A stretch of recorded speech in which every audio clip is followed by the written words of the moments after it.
Hey everybody, how you doing? Mark here, standing in my kitchen ready to make dinner. And yes, this is my real kitchen. This is not some studio that I pay a rent to so I can get all the proper camera angles and all that stuff. This is my kitchen, so forgive me if my camera angles on showing you stuff isn't the best, okay? I do what I can.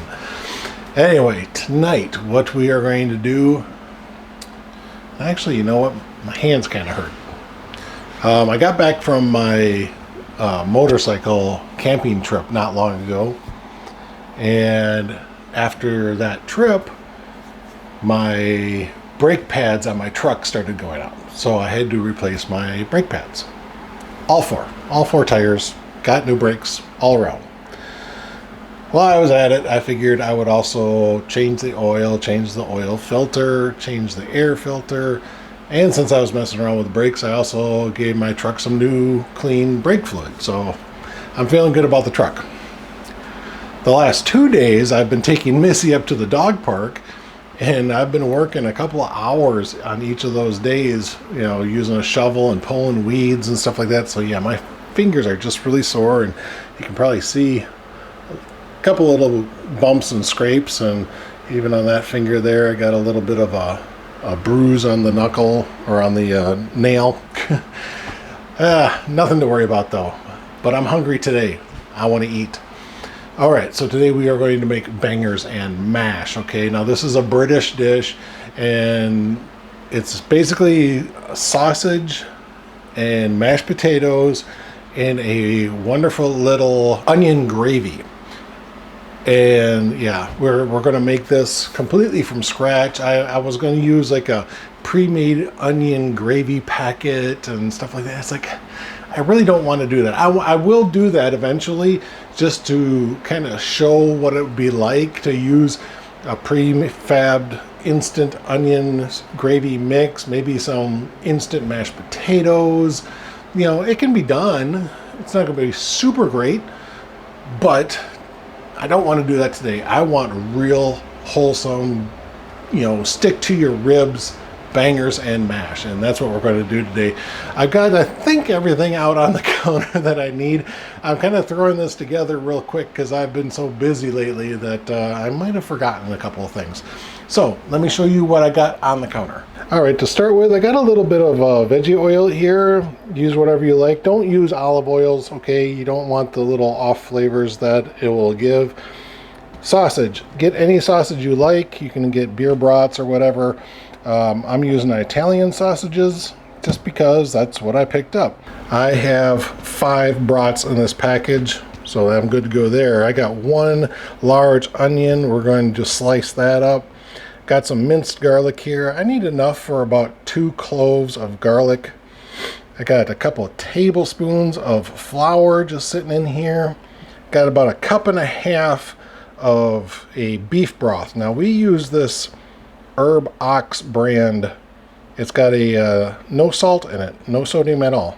So we really like this Herb Ox. Got some kosher salt here. Got some black pepper. Now I know what you're going to say. You can't have the kosher salt because of Jen. Well, Jen's not eating with us, so I am going to salt it. Just, I don't want the salt in my stock. Then for the mashed potatoes, I got a couple of russet potatoes here. If you're kind of worried on cooking russets and overcooking them and they become kind of rubbery and gluey, go with a Yukon Gold potatoes. Those hold up really good for mashed potatoes. I then also have a little bit of butter. I'll probably use about 1/2 stick of butter. I will also use some milk, but I don't have the milk pulled out right now. I didn't want the milk getting warm as it sits out, okay? All right, and then of course I've got a masher, and I've got my knife out for the cutting and all that other stuff. So let's get into it. Okay, over here I got a pot of water sitting on the stove. I'm going to put that on high heat and start bringing the water up to a boil for the potatoes. What we're going to do is we're going to cut off the root end of the onion, cut off the blossom end, and then all the extra skin, all the dry stuff here, we're just going to peel all this off. Okay, now what we're going to do with our onion, since we got it all peeled off here, we're going to just bisect it right down through the core, is just slice. This is it. This is all we need to do. 1/8 of an inch, something like that. There we go. So yeah, just a wee 1/8 of an inch, okay? Not very thick. Do that to the other half of your onion.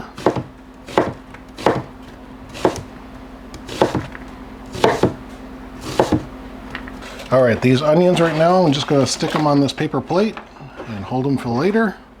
We need to peel and chop the potatoes a little bit. You can even just slice them up if you want. So, get out a nice little peeler, that's all you need. Nothing special about it.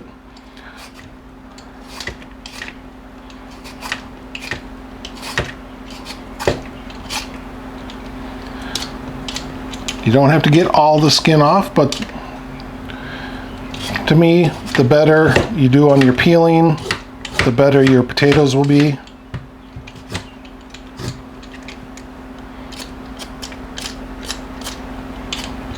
So just like that, take this one here, do the same thing. Peeling doesn't take long.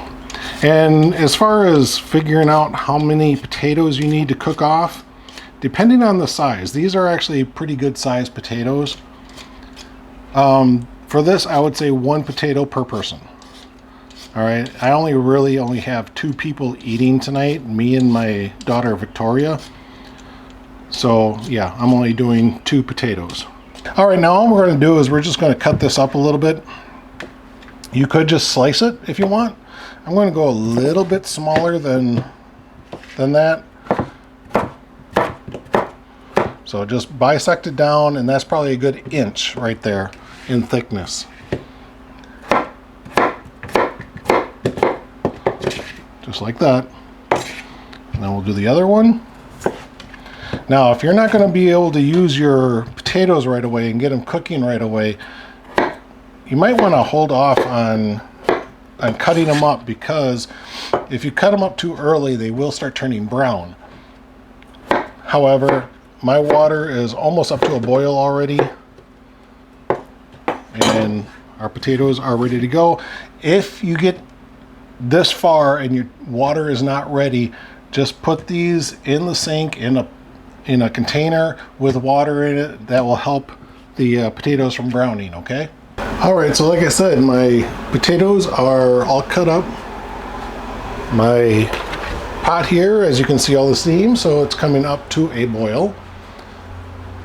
What I'm going to do now is I'm going to put a little bit of oil in a cast iron skillet, just maybe half a teaspoon to a teaspoon, something like that, not very much. I'm going to turn my burner onto, I'm doing a 7, okay?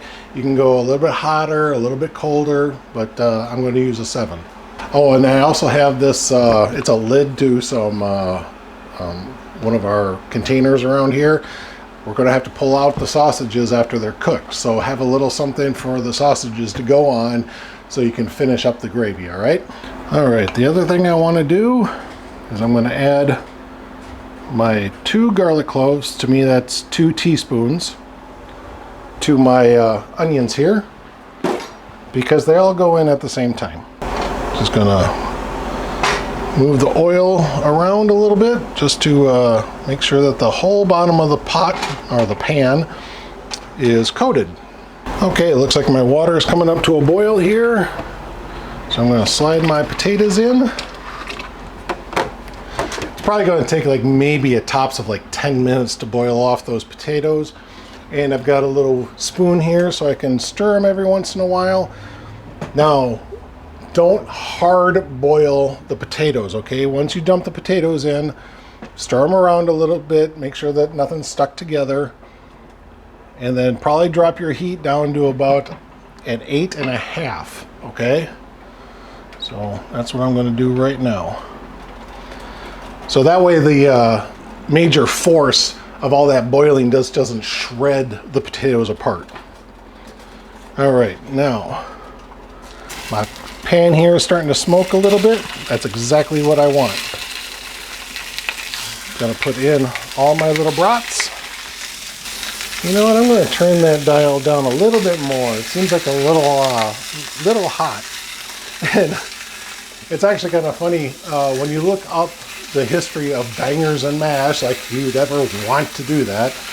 The reason why they call brat sausages bangers is because years ago in the natural casing, they would actually pop when the filling on the inside expands.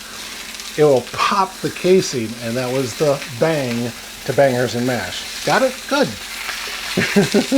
Just in case you were wondering about it. Now, a lot of people sit there and say that you shouldn't be flipping like burgers and brats more than one time. You just let it sit. Well, you know what? If you got to turn it, turn it. There's nothing wrong with that. So I'm going to turn it now.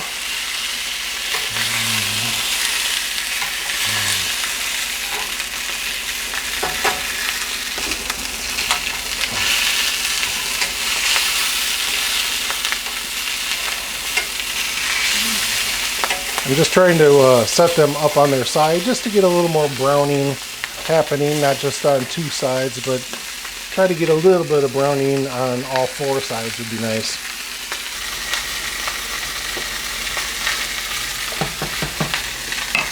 So yeah, with all the stuff I've been doing ever since I got home from my vacation, and I tell you, I'm working on getting those videos up as fast as I can. I really am.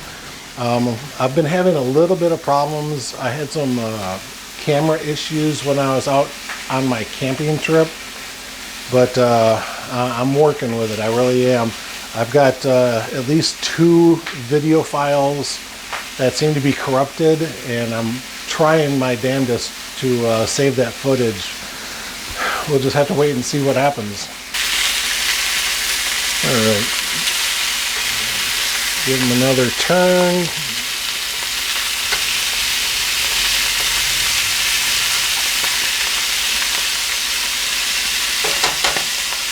Give my potatoes a slight stir so they're not burning on the bottom of the pot, or at least sticking to the bottom of the pot. And then when you want to check your potatoes to see if they're done, just reach in, grab one. I know that these aren't done yet. And you'll actually try to pierce the potato. If you feel resistance, then the potato is not done yet. Yeah, see? That's why they're called bangers. They would rip open, but they would actually make like a little pop noise.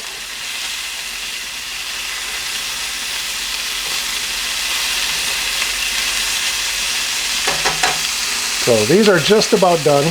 And then I will start in on the onion gravy. All right, I'm going to take these out.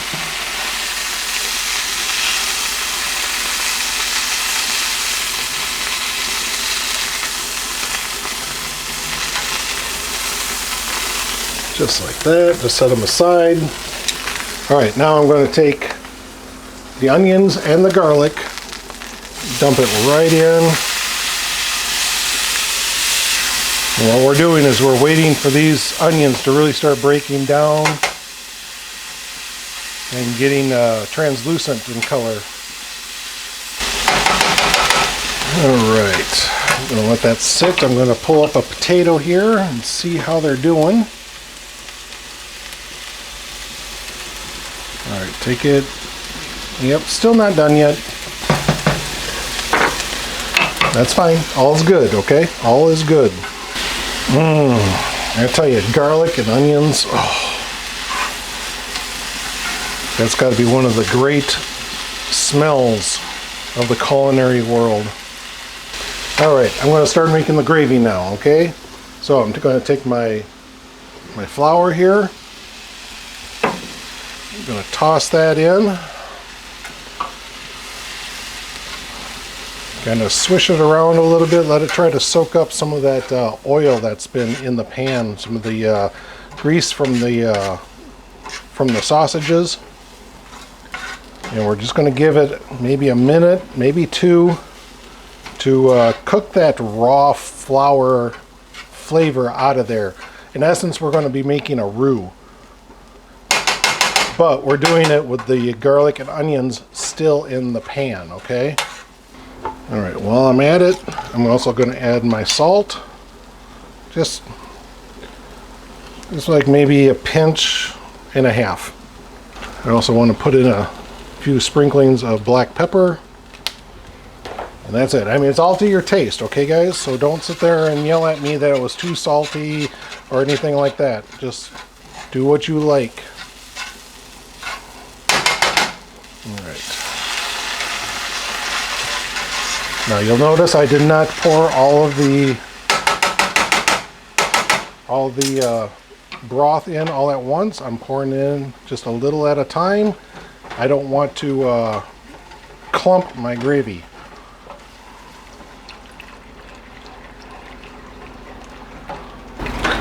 All right, now we're going to just stir this. Let it come back up to a boil.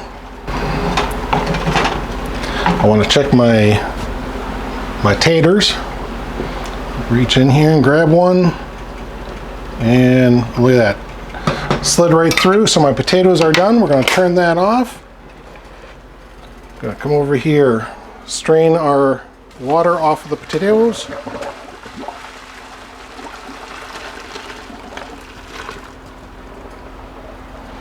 All right.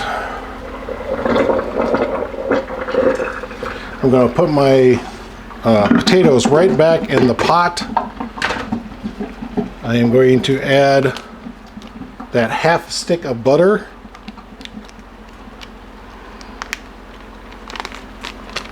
Just like that.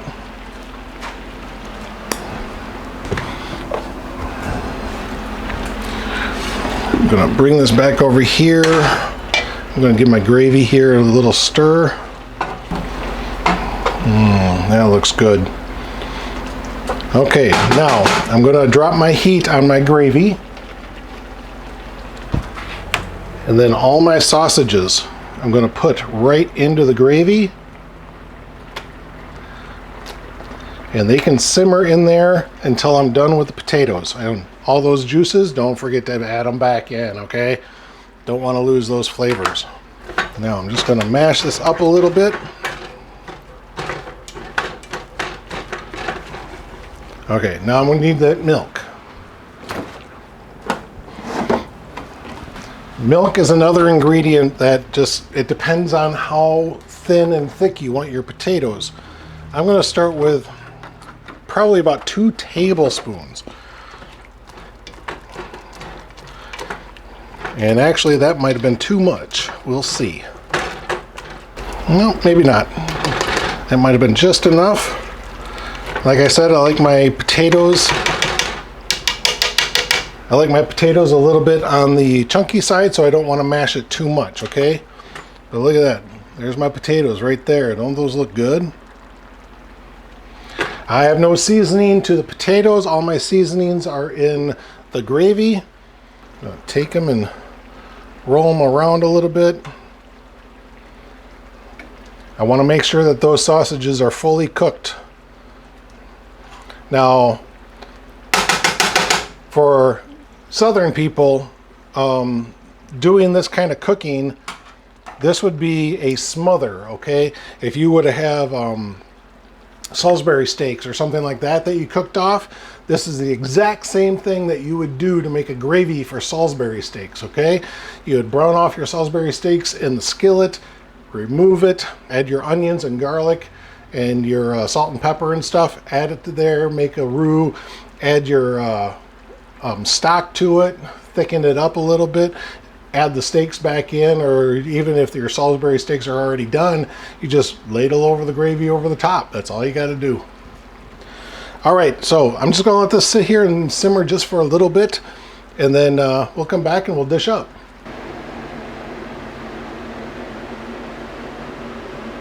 All right, guys, there you go. Bangers and mash made from scratch. No shortcuts on this one here. Short of, I didn't make the sausage. I actually purchased the sausage, but we made homemade mashed potatoes. We made a homemade onion gravy, and yes, the peas are authentic. So that's your side for this dish. And in fact, the peas with the mashed potatoes are awesome. Love it.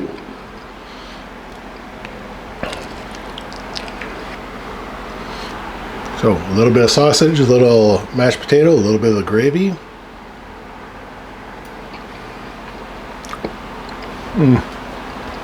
That is so good, so simple. How to make this dish is so simple. Why would you even need a shortcut? I don't know.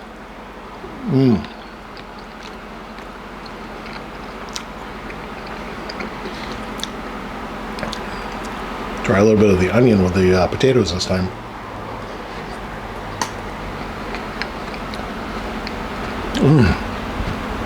Man, that's good. Let me put this down. Man, that's good and very quick, man. We had this dish made in probably 30 minutes. And a lot of it is just waiting for the water to heat up to boil the potatoes and then actually boil the potatoes. I could have had those potatoes done in half the time had I cut them a little bit smaller, okay? But I knew I needed the time to make the gravy and brown off the sausages, so I left them kind of big. But guys, that's a great dish. It really is. Hearty, hearty, hearty. That's the mantra for this dish. It really is. Stick to your ribs, make you full for hours. So this is Mark saying thank you for watching. If you like it, hit the thumbs up. If you want to subscribe, go ahead. You know, all that other stuff that people can do. But always believe you can go out for your adventure. Always believe you can go out for your ride. Always believe you can make that new dish. Always believe in yourself. Heart, soul, mind, and body. Believe in yourself. Bye, guys.